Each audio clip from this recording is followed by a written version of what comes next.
Good afternoon, respected chair and my distinguished fellow panelists, my colleagues here in the audience, friends, ladies and gentlemen.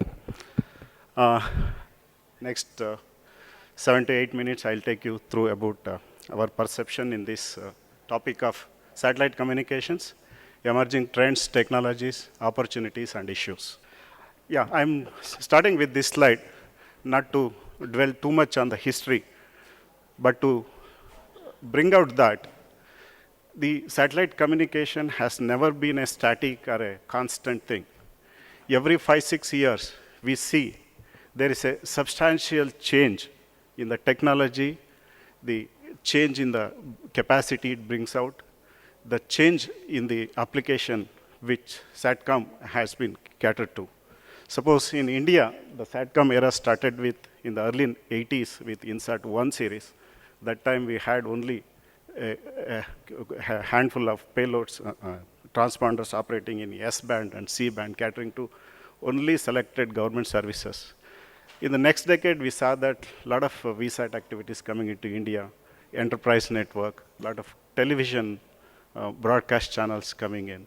In the early 2000s, we saw that DTH coming in, KU band coming into use. In the later part of that, this century, I mean 2010 to 2020, we saw the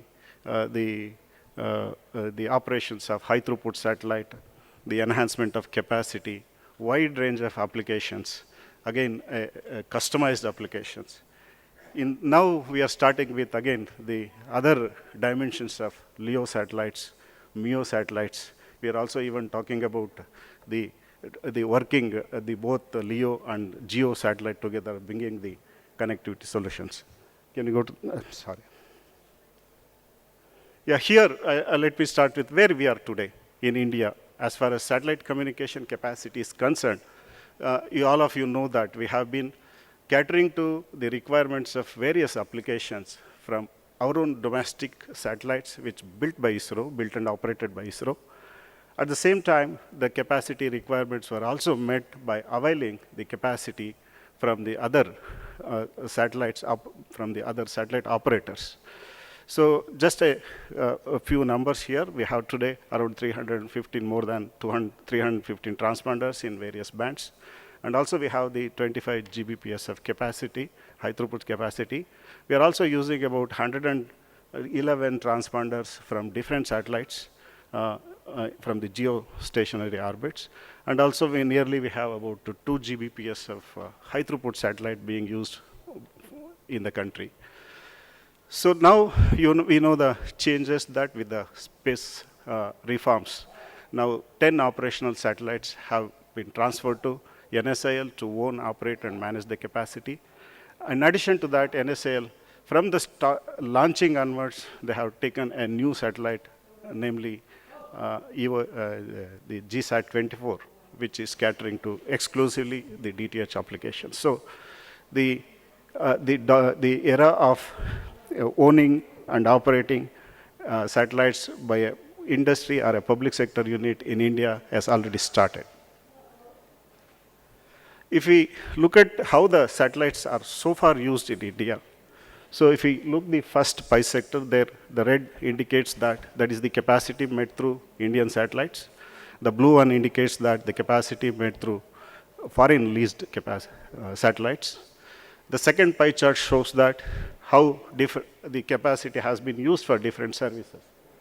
A large chunk is, 25% is used for DTH services, about 42% for VSAT services, and other services like low data rate, teleport, DSNG, small segments, and of course, our own mission links, etc.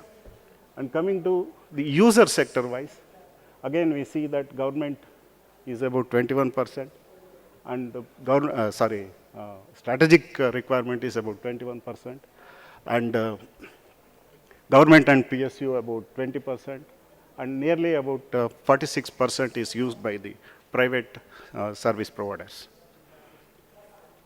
And if we see that, again, the utilization-wise, it is strategic and security, government and captive networks, societal networks, on one side. On the non-government users, DTH services, teleport operators, TV, DSNG, and recently started IFMC services.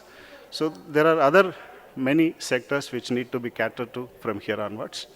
And of course, as per the initial estimates we made 2 years back, we also need immediately about 250 additional transponders and another 250 Gbps to meet the requirements of various service sectors.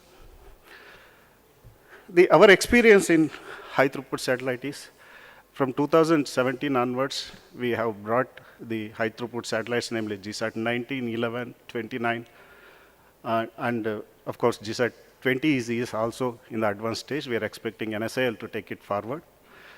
While operating the HTS satellites, of course, there were some initial hiccups of who has to own the gateway, the licensing requirements for operating and the gateways. All those hiccups are ironed out and sorted out now.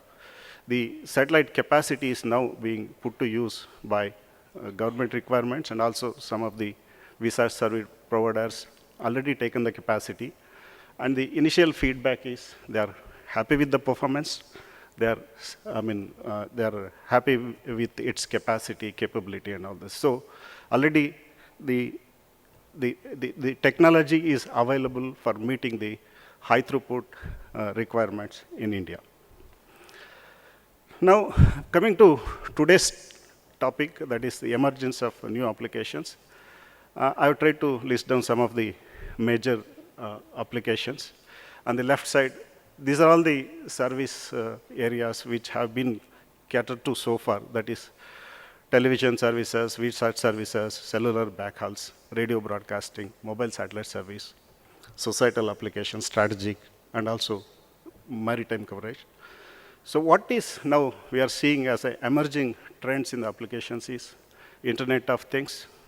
Consumer broadband is yet to happen in India, though elsewhere in the world is happening, but that it is yet to take birth in India. And also we are seeing the onset of Industry 4, 5G. Once the 5G rolls out, it is estimated that in order to cater to unconnected regions, there is a huge requirement for satellite capacity. And also the non-terrestrial networks. And of course, there are other applications like in-flight and maritime connectivity. On the consumer side, again, video on demand. These are all the applications which are expected to demand a huge amount of bandwidth from the SATCOM. On the other side, the SATCOM service demand-wise, the services demand huge bandwidth, whether you are in urban or rural.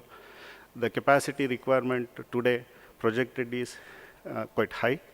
And also the latency-wise. Now there are critical applications like mission-to-mission communications or IoT communications. There the certainty or time certainty of delivering the data from source to destination. It has to happen in a fixed amount of time. So one is the guarantee of delivery in a time and low latency. You cannot afford to have whatever you had in the geostationary satellite. So again, there are a very specific applications we are seeing like thin data, again mainly in the view of Internet of Things, and mobility is another thing user demand which is coming to come, either land mobility or aero mobility or mobility in maritime domain. So the technology trends, if you see, in light of the applications. On the satellite platform-wise, we see the satellites are becoming, smaller thanks to the technology which have a lot of integration, compressions, and all those things.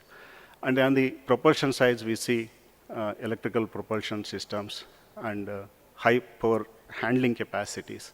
So it also gives rise to longer life of the satellites and all those things. And on the payload, we see that now software-defined radios. So it gives the flexibility of operating the payloads. You can concentrate the power at a particular region. You can dynamically decide what is the bandwidth required for an application or for a region. And also you can dynamically shift the beams from one region to other region. These are all the things. Also, we are hearing about smart antenna. Then on the other side, now so far we were all talking about Ka band, Ku band, Ku, Ka, and all those things. Now we have to go to Q and V, and even further higher up, because in order to meet the growing demands. So parallel, in addition to GSO, we are also seeing GEO, MEO. Some of the systems are already in the sky and providing the services. And on the manufacturing side also, since yesterday, we have already heard that there are thoughts about bringing down the philosophy of making the satellites, adopting the conveyor belt philosophy of manufacturing satellites, keeping the turnaround time very minimum. And also, on the launch side also, we have seen that in the previous session, the access to space has to be very affordable and cheaper once it is available. So the opportunity to set bigger satellites or smaller satellites quite often will be available. On the user segment as well, we are seeing the user segment are becoming very compact, power efficient, and their computation power are increasing, and they are coming with all inbuilt data, variety of data interfaces, and at an affordable cost. All these are the encouraging, very favorable technological trends for SATCOM. Coming to opportunities, if we look at from the common man's perspective, every aspect of life is driven by technology, and the technology built around communication, position, navigation, and timing as a service, and also IT things. These are all the becoming nerves and brains of applications. And coming to India specific, today's the simple, if you consider only the broadband connectivity perspective, as per the TRI report for the duration January and March 2022, the total internet subscriber per 100 people is still 60, so there is a gap. And same figure for the rural is still at 37. So this speaks that there is a lot of opportunity, and there is a need to cater to the digital divide, still it exists. And coming to other commercial or enterprise domain, so we are moving towards to digital economy. So in that footprint, India has a significant place, and of course we have to take it further. Again, in terms of applications, as we told in, yes, sir. I have only one last slide, sir. Again, told that the need of the applications is also quite here. This one, again, education, health, and entertainment. The underlying statement is we have the space sector reform is open. We are in the sunrise in the space sector, as has been discussed since yesterday. And already enabling mechanisms are put in place. InSpace is there, NSIL is there. A lot of opportunities are possible. And policy also, it was yesterday it was told that in the around the corner expected anytime. So coming to issues here, I'm sure my other partners here will dwell more on that. So what I just want to underline here is there is another sector, a service sector. Always their aspirations and expectations are different. They want capacity at a cheaper rate. Whatever you bring and say that today we are offering at, say, they want at half the price, because that is what the business demands. And also, they need to have the flexibility of dynamically using the capacity, not like that, assigning something and all. And these are all the things which need to be addressed and taken forward from here. Second one is the collaboration, the upstream and downstream.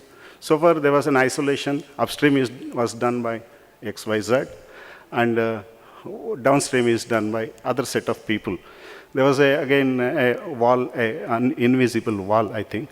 Now with this, in the new era, that has to be removed, and the new way of working together has to be evolved.